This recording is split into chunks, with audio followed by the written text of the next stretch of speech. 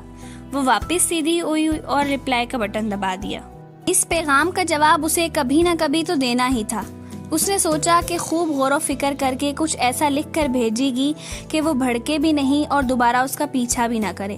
سو اچانک اسے ایک عجیب سا خیال آیا تھا۔ جہان کو صرف بخار نہیں تھا، وہ پریشان بھی تھا۔ اسے وہ بیوک ادا والے ٹرپ کے مقابلے میں ذرا کمزور لگا تھا۔ گرد و شماش کے جمیلوں میں پھنسے اس انسان کی اگر وہ ایک مدد کر سکتی تھی تو اس میں آخر حرج ہی کیا تھا؟ وہ کافی دیر سوچتی رہی، پھر اس نے جواب ٹائپ کرنا شروع کیا۔ آپ کی وسیع النظری کا شکریہ۔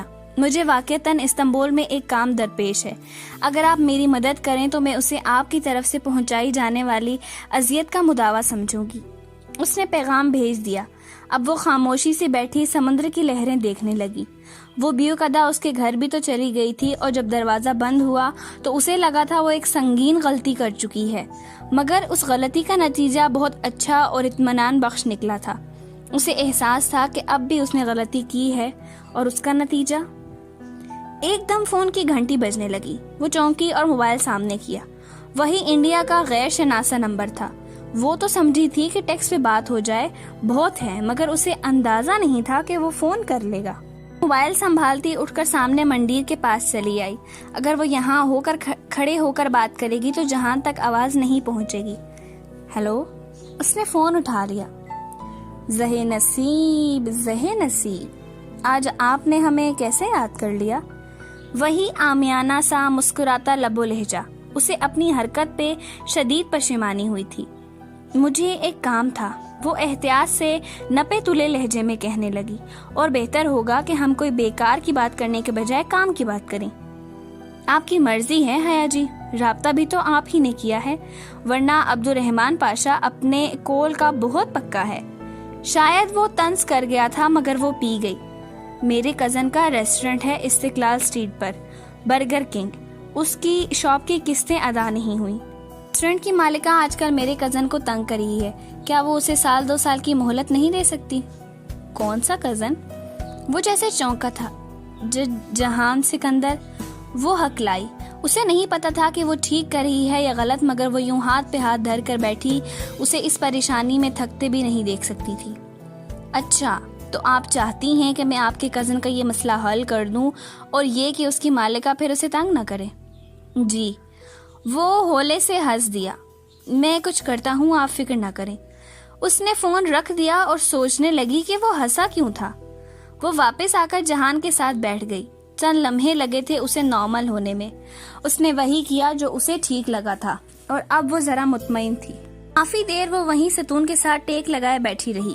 اس کے عقب میں ٹاپ کپی کا عظیم محل تھا اور سامنے مرمرا کا سمندر۔ سمندر کے اس پار ایشیائی استنبول، پرانا شہر تھا۔ بہت سے لمحے محل کی دیواروں سے رینگتے سنگ مرمر کے پانیوں میں گھل گئے تو ایک دم جہان کا موبائل بجا۔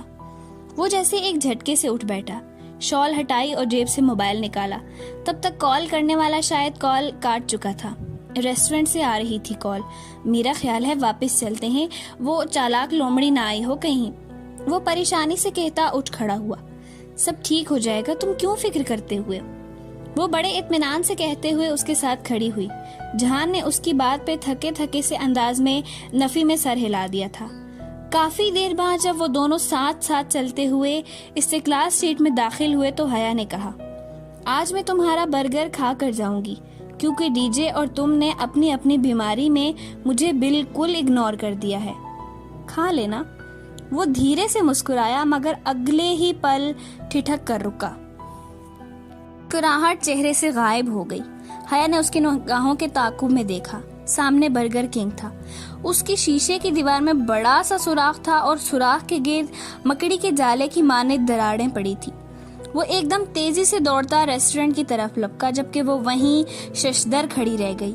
اس کی سماعتوں میں ایک کہکا گونجا تھا۔ دوسرے ہی پل وہ بھاگ کر ریسٹورنٹ میں داخل ہوئی۔ اندر کا منظر دیکھ کر اس کا دماغ سائیں سائیں کرنے لگا۔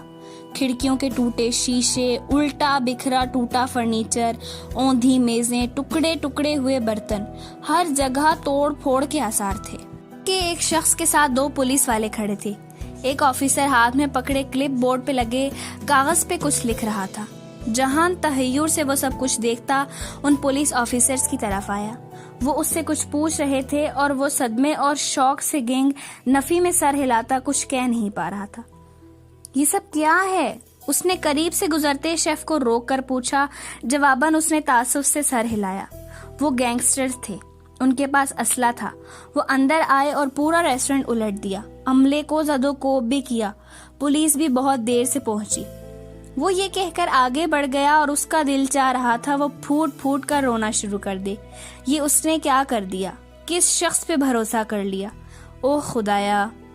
پولیس آفیسر کی کسی بات کے جواب میں کچھ کہتے جہان کی نگاہ اس پہ پڑی جو بمشکل آنسو روکے کھڑی تھی۔ اس نے اسے ہاتھ سے جانے کا اشارہ کیا۔ وہ وہیں کھڑی رہی۔ وہ اس کی طرف آیا۔ تم جاؤ، ٹاکسم سے بس پکڑ لینا، ابھی جاؤ، میں تم سے بعد میں بات کروں گا۔ وہ تھکا تھکا سا کہہ رہا تھا۔ اس کا چہرہ پہلے سے زیادہ یرمجدہ اور تھکن زدہ لگ رہا تھا۔ وہ سر ہلا کر آنسو پیتی پلٹ گئی۔ یہ تم نے کیا کر دیا حیا؟ جو اس کے پاس تھا اسے بھی ضائع کرا دیا۔ آئی ہیٹ یو حیا، آئی ہیٹ یو۔ خود کو ملامت کرتی وہ خاموش آنسوؤں سے روتی واپس ٹاکسم جا رہی تھی۔ ایک لمحے کو اس کا دل چاہا تھا کہ وہ فون کر کے اس شخص کو بے حد سنائے، مگر شاید وہ یہی چاہتا تھا، رابطہ رکھنے کا کوئی بہانہ۔ اس نے آنسو رگڑتے ہوئے سر جھٹکا۔ نہیں، اب وہ اسے کبھی فون نہیں کرے گی۔ وہ گہری نیند میں تھی۔ سیاہ گپ اندھیرے میں جب دور ایک چیختی ہوئی آواز نے سماعت کو چیرا، میں دراڑ پڑی، دور سے آتی آواز قریب ہوتی گئی۔ اس نے پلکیں جدا کرنی چاہی تو جیسے ان پہ بہت بوجھ تھا۔ بمشکل آنکھیں کھلی تو چند لمحے اسے حواس بحال کرنے میں لگے۔ اس نے ارد گرد دیکھا۔ ڈورم میں پرسکون سی نیم تاریکی چھائی تھی۔ کونے میں مدھم سا نائٹ بلب جل رہا تھا۔ ڈی جے، ٹالی اور چیری اپنے اپنے بستروں میں کمبل ڈالے سو رہی تھیں۔ بار میں آویزاں بڑے کلاک کی چمکتی سوئیاں رات کے 1 بجنے کا پتہ دے رہی تھیں۔ وہ چنگھاڑتی آواز ابھی تک آ رہی تھی۔ اس نے نیند سے بوجھل ہوتا سر دائیں جانب گھمایا، کوہنی کے بل ذرا اوپر ہوئی اور تکیے تلے ہاتھ ڈال کر موبائل نکالا۔ اس کا ترکی والا موبائل بج بج کر اسی پل خاموش ہوا۔ 2 مسڈ کالز۔ اس نے تفصیل کھولی تو چمکتی اسکرین سے آنکھیں مل کر پل بھر کو چندیائیں۔ حیا نے پل کے سکیڑے ہاتھ سے بال پیچھے ہٹاتے اسکرین کو دیکھا۔ تایا فرقان موبائل، 7 بریکٹ میں 2 کا ہندسہ تھا۔ حیا نے اسکرین کے کونے پہ لکھے ٹائم کو دیکھا۔ رات کا 1 بج رہا تھا۔ یہاں 1 بجا تھا تو پاکستان میں 3 بجے ہوں گے۔ آدھی رات کو آنے والا فون اور مہمان کبھی اچھی خبر نہیں لاتے، اور نہ ریسیو کر سکنے والی کال اس برسی کی مانند ہوتی ہے جو کوئی گھونپ کر نکالنا بھول گیا ہو۔ اس کی ساری نیند اور سستی پل بھر میں بھاگ گئی۔ تایا اس وقت کیوں کال کر رہے تھے؟ وہ ٹھیک تو تھے، اماں، ابا، روہل سب ٹھیک تو تھے۔ پتا نہیں کیا مسئلہ تھا۔ وہ تڑپ کر کال ملانے لگی، پھر یاد آیا کہ اس میں بیلنس نہیں تھا۔ اس نے بے بسی سے اپنے پاکستانی موبائل کو دیکھا جو تکیے کے اس طرف رکھا تھا۔ اس میں بھی بیلنس ختم تھا، بلکہ اس فون میں تو ترکی آنے کے بعد اس نے بیلنس ہی نہیں ڈلوایا تھا۔ اس نے کمبل پھینکا اور سیڑھیاں پھلانگ کر نیچے اتری۔ وہ اپنے نائٹ سوٹ میں ملبوس تھی، گلابی چیک والا ٹراؤزر اور کھلا لمبا کرتا۔ ڈی جے موبائل دو اپنا۔ اس نے ڈی جے کے بینک پر چڑھ کر اس کو جھنجھوڑا۔ وہ بمشکل ہلی۔ نیند مت خراب کرو میری، سیدھی جہنم میں جاؤ گی تم۔ بند آنکھوں سے بڑبڑاتے ہوئے اس نے کروٹ بدل لی۔ اس کا موبائل وہیں تکیے کے ساتھ رکھا تھا۔ حیا نے موبائل جھپٹا اور نیچے اتری۔ ٹالی کے بینک کی کرسی کھینچ کر بیٹھی اور اپنے موبائل سے تایا کا نمبر دیکھ کر ڈی جے کے فون پہ ملانے لگی۔ فون نمبرز حیا سلیمان کو کبھی زبانی یاد نہیں رہے تھے۔ نمبر ملا کر اس نے فون کان سے لگایا۔ لمحے بھر کی خاموشی کے بعد وہ مشینی نسوانی آواز ترک میں کچھ بکنے لگی، جس کا مطلب یہ تھا کہ ڈی جے ذلیل کا بیلنس بھی ختم تھا۔ اس نے جھنجلا کر فون کان سے ہٹایا۔ یورپی یونین کا سارا اسکالرشپ استقلال اسٹریٹ اور جواہر میں شاپنگ پہ اڑا دینے والیوں کے ساتھ یہی ہونا چاہیے تھا۔ اسی پل فون پھر سے بجا۔ تایا فرقان کالنگ۔ اس نے جھٹ سے کال اٹھائی۔